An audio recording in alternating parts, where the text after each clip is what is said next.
বন্ধুরা আমরা যদি এখানে ওয়াট স্টুডিওটা ওপেন করি, ওয়াট স্টুডিওটা ওপেন করার পরেই তোমরা দেখে নাও এরকম ইন্টারফেস আসছে। তারপরে এখানে অ্যানালিটিক্স অপশনে আমরা যদি চলে আসি, তারপরে এখানে যদি আমরা ভিউজ জায়গায় ট্যাপ দিই, ভিউজের জায়গায় ট্যাপ দেওয়ার পরেই দেখো এখানে কিন্তু একটা নতুন লেখা কিন্তু এখানে আসছে। এই টপিকে ইউটিউবে অনেক ভিডিও আপলোড হয়েছে, কেউ 8 মিনিট কেউ 12 মিনিট ধরে বোঝাচ্ছে। আমি 2-3 মিনিট তোমাদের কাছে টাইম নিচ্ছি।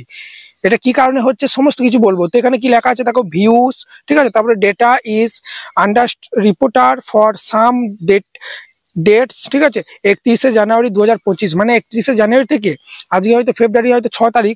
We are working to fix this. 31শে জানুয়ারি থেকে কিন্তু পরপর প্রতিদিন কিন্তু ভিউজ আমাদের কিন্তু ডাউন যাচ্ছে। কি অবস্থায় ভিউজ ডাউন যাচ্ছিল তোমরা দেখে নাও। দেখো সব কিন্তু ভিউজ ডাউন যাচ্ছিল। আমি আবার প্রতিদিন লাইভ আসছি বলে আবার আস্তে আস্তে রিচ বাড়ছে। সমস্ত কিছু ওয়াচ টাইমও ডাউন যাচ্ছিল, এখন প্রতিদিন লাইভ আসছি বলে বাড়ছে। সে কারণে বন্ধুরা এই 2 সপ্তাহ 1 সপ্তাহ ধরে সবার ভিউজ কিন্তু ডাউন যাচ্ছে।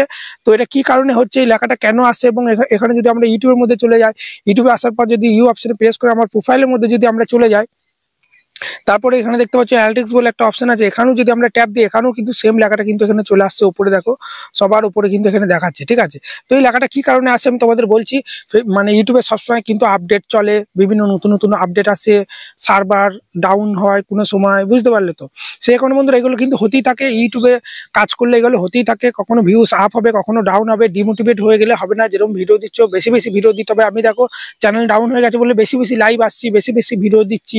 তো তোমাদেরকেও কিন্তু এটা করতে হবে। চ্যানেলটা রিচ কমে গেছে, ভিউজ ডাউন যাচ্ছে বলে আরো যদি ভিডিও দেওয়া অফ করে দাও, তাহলে কিন্তু চ্যানেলটা আরো ফ্রিজ হয়ে যাবে, ডাউন হয়ে যাবে, আর চ্যানেলটাকে তুলতে পারবে না।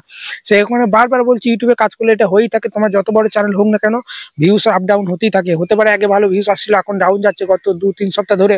তো বলবো বেশি বেশি ভিডিও দাও, আর ভালো ভালো ভিডিও বানাও, তোমার চ্যানেলে মোস্ট পপুলারে প্রেস করো। এইভাবে তোমার এইভাবে চলে এসো তোমার চ্যানেলের মধ্যে, তারপর এখানে মোস্ট পপুলার অপশনে প্রেস করে দাও। মোস্ট পপুলার অপশনে প্রেস করার পরেই তোমরা এখানে কিন্তু দেখতে পাবে যে 3 মাস আগে 93,000, 8 মাস আগে 71,000, এই টপিকগুলোতে তোমাকে বেশি বেশি ভিডিও বানাতে হবে।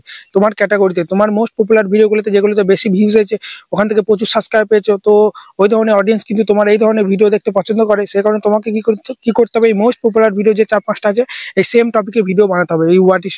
এই মানে ইউটিউবে কাজ করলে কি কি ভুল করা যাবে না, ওয়াট স্টুডিও সেটিং, চ্যানেল কিভাবে সাবস্ক্রাইব বাড়াবে, ঠিক আছে, আপডেটেড ভিডিও, এগুলো দেখো আমার বেশি ভাইরাল যাচ্ছে। তো এই টপিক ভিডিও আমাকে বেশি বেশি বানাতে হবে। তাই বন্ধুরা, আর আমি এখন প্রতিদিন লাইভ আসছি। যারা চ্যানেল চেক করতে চাও, ঠিক আছে, 8:30-9টার দিকে লাইভ আসছি। সবাই লাইভে কিন্তু, ঠিক আছে, চ্যানেল চেক করে দেখো।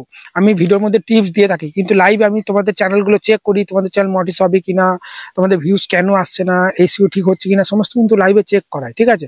দুইভাবে চেক হয়, ফ্রিতেও হয়, ঠিক আছে। কোড দিয়েও চ্যানেল চেক করি, একটা করে কোড বলি যে সবার প্রথমে টাইপ করে তার চ্যানেলটা চেক হয়। আর একটা কি, যারা অনেক দিন ধরে ধরো কোডে উইনার হতে পারছে না, তাদেরকে বলি 40 টাকা সুপার চ্যাট করে দিলেই কিন্তু আমি চ্যানেল চেক করে দেবো, বুঝতে পারলে। আর তোমরা বলছিলে দাদা কি কারণে তুমি এত ব্যস্ত, হোয়াটসঅ্যাপে রিপ্লাই দিচ্ছ না কেন, দেখতে পাচ্ছ ঘর হচ্ছে, বাবার ঘরের কোটা বেরিয়েছে, সেই কারণে দেখতে পাচ্ছ এই ব্যান্ড ঢালাই হয়েছে।